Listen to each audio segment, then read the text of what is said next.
Assalamualaikum warahmatullahi wabarakatuh.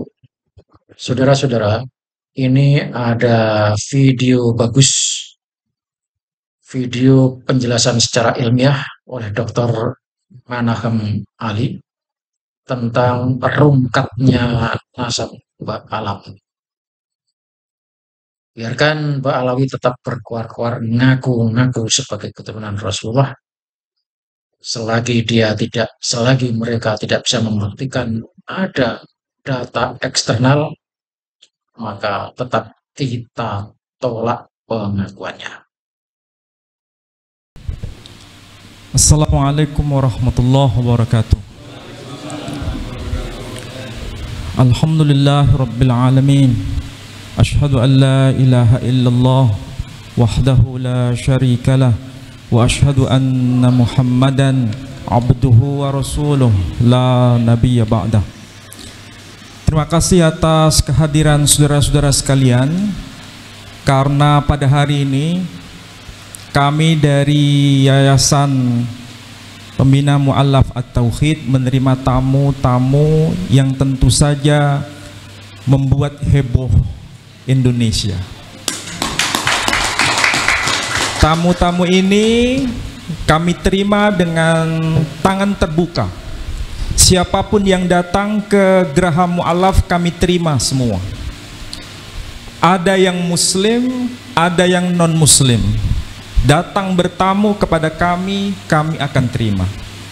Siapapun yang datang. Kebetulan saat ini yang datang adalah dari saudara-saudara yang asal dari Trah Wali Songo. Seandainya dari kalangan Ba'alawi datang ke sini, kami juga akan terima.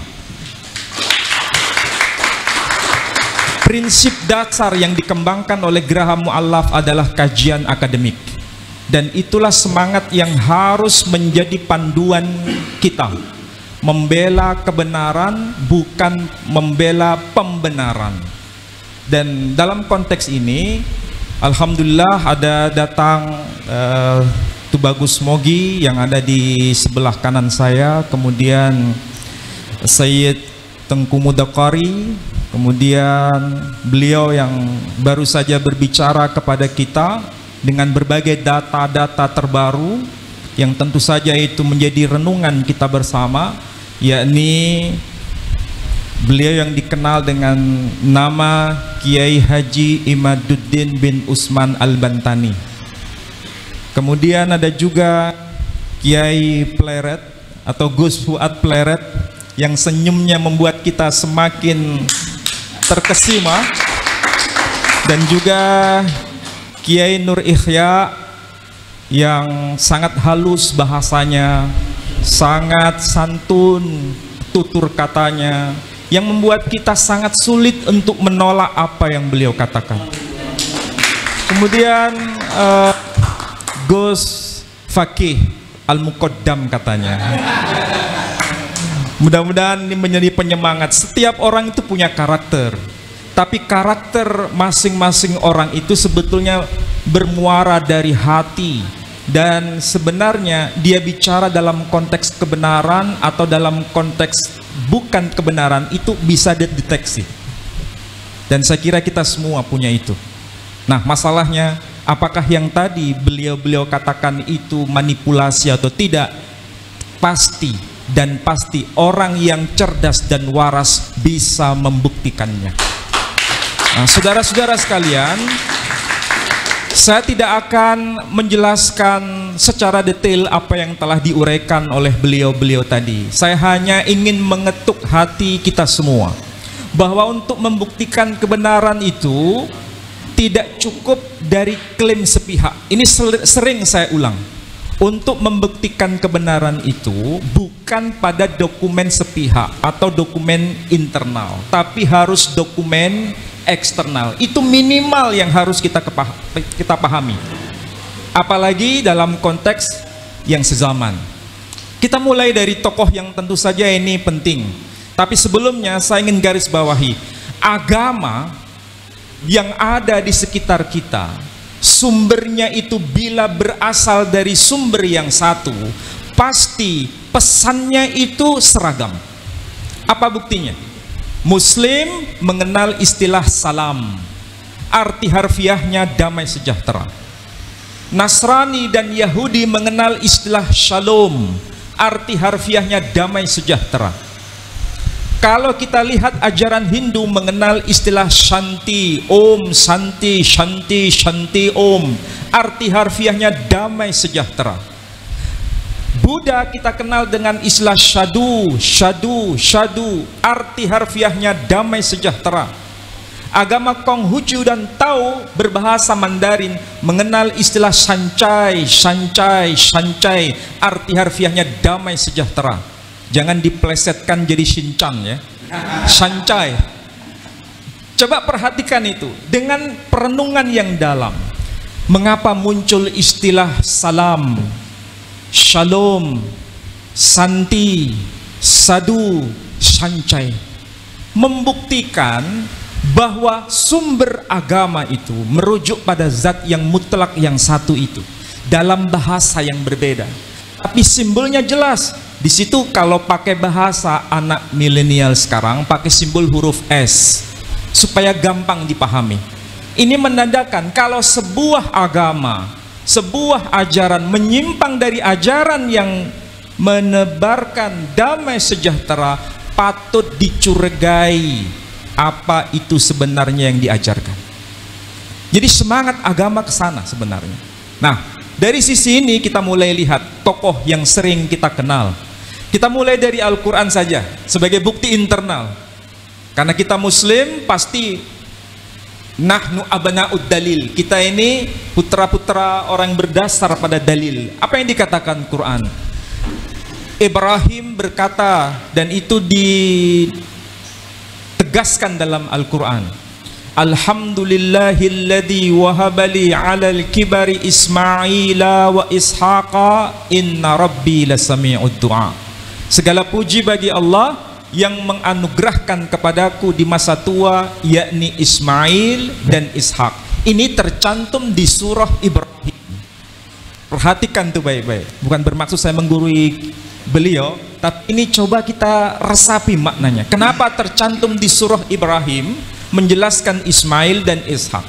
Ini dikuatkan dengan bukti eksternal. Sekali lagi, siapapun yang berhujjah hanya berdasarkan bukti internal cukup berlaku bagi kelompoknya sendiri. Tidak perlu memaksa kelompok lain. Tapi kalau ingin diakui sebagai hujjah yang kuat, maka hadirkan bukti eksternal itu. Bagaimana bisa dibuktikan data eksternal? Sebagaimana yang disampaikan dalam Quran, kita bisa lihat dari Alkitab atau Bible, atau orang Yahudi menyebutnya kitab Tanakh, dari kata Torah, Nevi'im, Bekhetuvim. Dalam kitab itu disebutkan, tentu bukan dalam bahasa Arab, disebutkan apa? Bnei Avraham, Yitzhak wa Yismail. Anak-anak Ibrahim ialah Ishak dan Ismail. Ini sudah menjadi bukti. Ada bukti eksternal. Maka bagaimanapun caranya, kebenaran itu semakin terungkap bahwa ini bukan tokoh fiktif Ibrahim itu, karena ada bukti eksternal. Nama Ibrahim asalnya dari kata Abram. Jadi nama aslinya itu Abram. Abram ben Terah ben Nahor. Kemudian berubah namanya menjadi Avraham. Quran sendiri boleh membaca dengan nama Ibrahim. Makanya salah satu qiraah sab'ah ayat yang berbunyi Bismillahirrahmanirrahim, wa idh yarfa'u Ibrahimul qawa'ida minal baiti wa Ismail rabbana taqabbal minna innaka antas sami'ul alim. Jadi boleh dibaca Ibrahim, boleh dibaca Ibrahim. Ini kalau kita kaji dari sisi linguistik, dirosah lisaniyah atau kajian kebahasaan.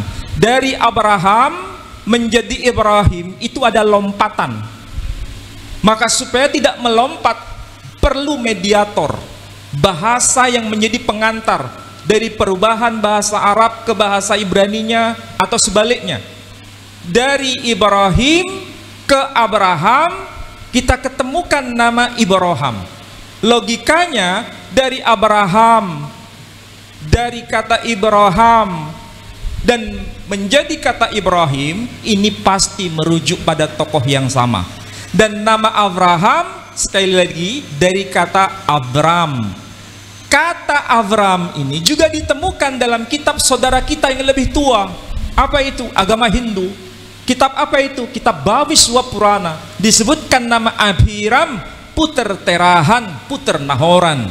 Sementara dalam kitab-kitab klasik Islam disebutkan Ibrahim bin Tarih bin Nahur. Dari tradisi Yahudi, kitab Talmud ataupun Alkitab atau disebut Bible menyebutkan Abraham bin Terah bin Nahor. Jadi disebut nama Abhiram, Abram, Ibrahim, Abraham, tokohnya bukan tokoh fiktif. Karena apa? Ada data-data yang lengkap, bukan sekedar data internal tapi data eksternal. Ada data yang lebih senior, ada data yang lebih terakhir. Semuanya itu kalau dikumpulkan merujuk pada fakta, bukan fiksi. Ini cara kita berpikir waras dan sehat. Kecuali kalau berpikir yang tidak waras, hanya klaim sepihak. Jadi siapapun yang mau jujur mengakui kebenaran, pasti tidak bisa menolak apa yang saya katakan ini. Apalagi kalau dihubungkan dengan tradisi yang lebih luas lagi. Tadi sudah disinggung, misalnya apa betul Bani Jawi itu ada kaitan dengan Ismail, ada kaitan dengan Ibrahim. Ternyata data ini juga dikenal dalam historiografi Nusantara sendiri. Tokoh Aji Saka itu bukan hanya diakui di kalangan orang Jawa, orang Sunda juga mengenal itu, Aji Saka. Kalau di Jawa menyebutnya Aji Soko, di Madura juga mengenal itu, nama tokoh itu. Dan kalau yang manuskrip yang Jawa menyebutkan bahwa orang Jawa itu dikenal dengan sebutan Bani Jawi, tapi dalam makna sempit, bukan dalam makna lebih luas. Dan disebutkan wayahipun Nabi Ismail. Itu perlu dibahas sebetulnya, karena orang Jawa sendiri kebanyakan yang generasi milenial ini jarang sekali buka-buka manuskrip, jarang sekali buka-buka data tradisi mereka sendiri. Kebanyakan mereka belajar dari sisi tradisi asing. Nah, berkaitan dengan itu maka perlu namanya penyadaran bahwa negeri kita ini jangan sampai kita buta dengan sejarah kita sendiri. Saudara-saudara yang generasi muda punya kewajiban untuk menelusuri kembali kekayaan budaya kita, artefak kebudayaan kita itu begitu luar biasa. Maka inilah waktunya bagi saudara-saudara untuk merefleksi diri. Dan Kiai Imaduddin Al-Bantani sudah memberikan semacam preambul bagaimana cara mengkaji data itu secara baik. Ada plus minus itu pasti, tetapi bukan berarti kita ini tidak mau baca. Masalahnya masyarakat kita ini tidak mau baca. Bahkan sebelum mendengar sudah a priori. Bahkan karena terlalu tradisi itu begitu mengakar lama, sehingga ketika menemukan sesuatu informasi yang sepertinya asing dianggap sebagai yang salah. Akibatnya apa? Ini doktrin. Agama itu tidak hanya dalam konteks doktrin, tapi juga pertanggungjawaban ilmiah. Saya yakin saudara-saudara yang ada di depan saya dan para ulama yang ada di samping kanan dan di samping kiri saya ini punya kewajiban moral untuk memberikan penyadaran kepada anak-anak muda, kepada bangsa besar ini, supaya beragama bukan sekedar doktrin, apalagi halu. Itu sangat-sangat tidak berkenan. Maka yang penting adalah bagaimana beragama dengan pertanggungjawaban moral, sehingga menjelaskan Islam itu dengan cara yang benar, menjelaskan Islam itu dengan cara yang benar-benar akademik dari bukti internal dan bukti eksternal. Itu minimal. Dan tentu saja ini tidak mudah, perlu pertanggungjawaban studi yang semakin meningkat dari hari demi hari. Saya kira demikian yang bisa saya tambahkan. Saya tidak bermaksud untuk mengulang kembali, tapi saya hanya memberikan semacam informasi secuil saja yang bisa bermanfaat untuk saudara-saudara sekalian. Saya kira demikian. Wassalamualaikum warahmatullahi wabarakatuh. Waalaikumsalam warahmatullahi wabarakatuh.